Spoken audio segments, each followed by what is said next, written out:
Seventhly, ye hold that Christ must either have hearty service or no service at all.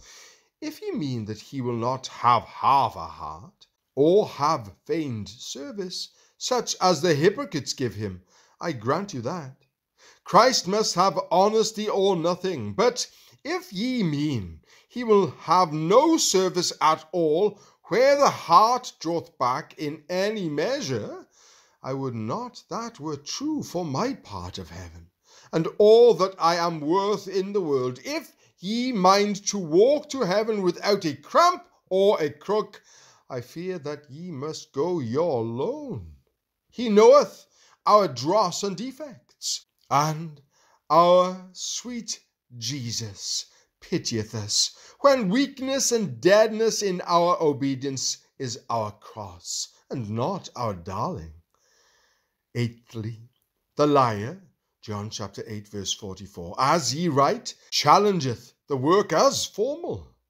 Yet he bless your cautioner, for the groundwork he hath laid, and dare not say, but ye have assurance in some measure.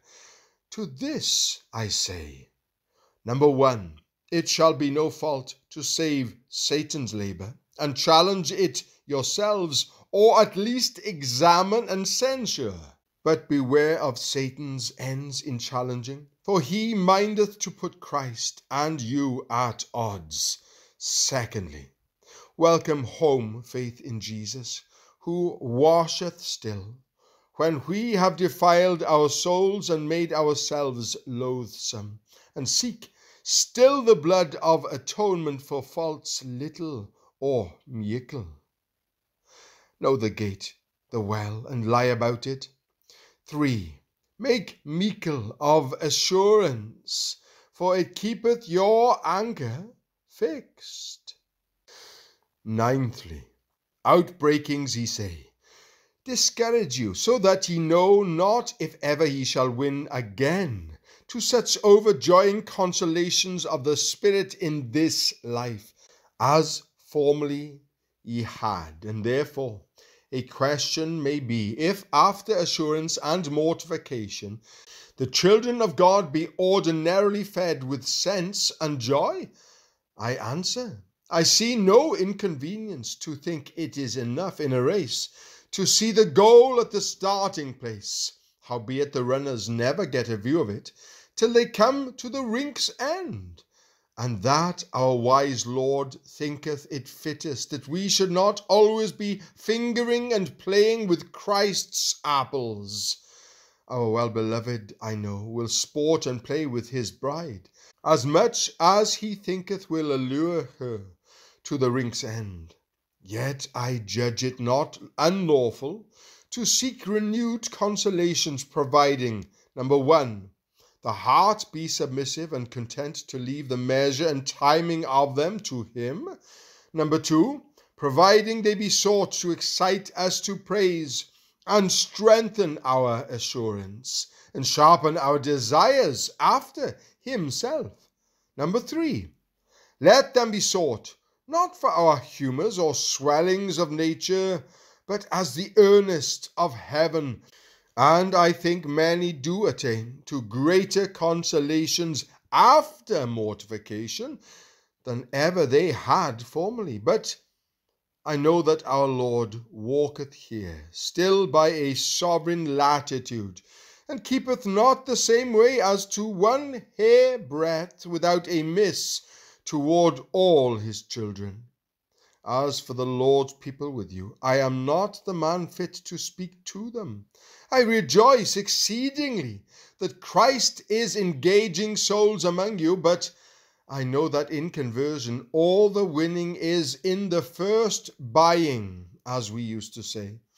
For many lay false and illegitimate foundations, and take up conversion at their foot, and get Christ for as good as half nothing, and had never a sick night for sin, and this maketh loose work. I pray you to dig deep.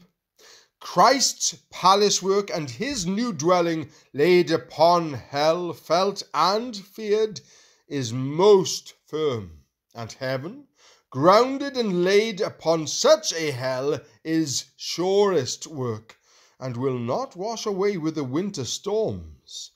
It were good that professors were not like young heirs that come to their rich estate long ere they come to their wit, and so is seen on it.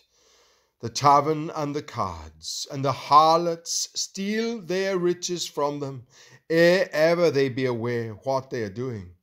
I know that a Christ bought with strokes is sweetest.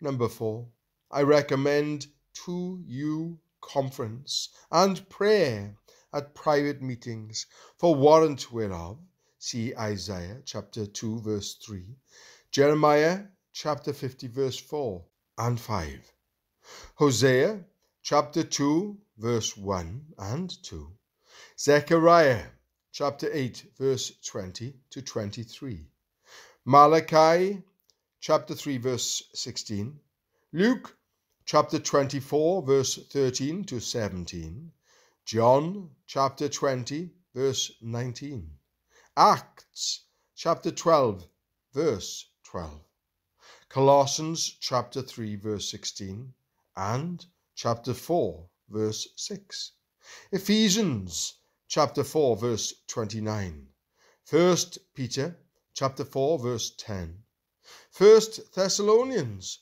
chapter 5 verse 14, Hebrews chapter 3 verse 13 and chapter 10 verse 25. Many coals make a good fire, and that is a part of the communion of saints. I must entreat you and your Christian acquaintance in the parish to remember me to God in your prayers, and my flock and ministry, and my transportation and removal from this place, which I fear at this assembly, and be earnest with God for our mother Kirk.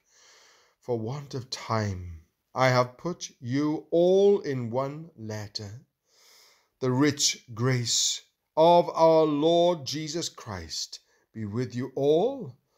Yours in his sweet Lord Jesus.